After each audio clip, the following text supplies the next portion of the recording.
Hey everyone, this is Keegan from National Powersports. This 2018 Harley-Davidson Freewheeler with only 689 miles passes New Hampshire State inspection and runs well. It comes equipped with ABS and cruise control and has been upgraded with Harley-Davidson windshield. A stylish factory trike with a hot rod attitude, the Freewheeler offers additional stability without sacrificing performance. Powered by a 107 cubic inch V-twin motor, the Freewheeler puts 89 horsepower and 110 foot-pounds of torque through a 6-speed transmission.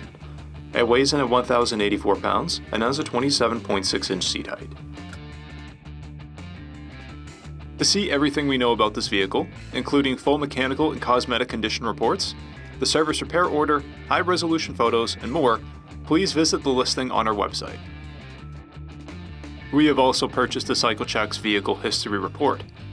You can view this report by clicking the link on the right side of the video.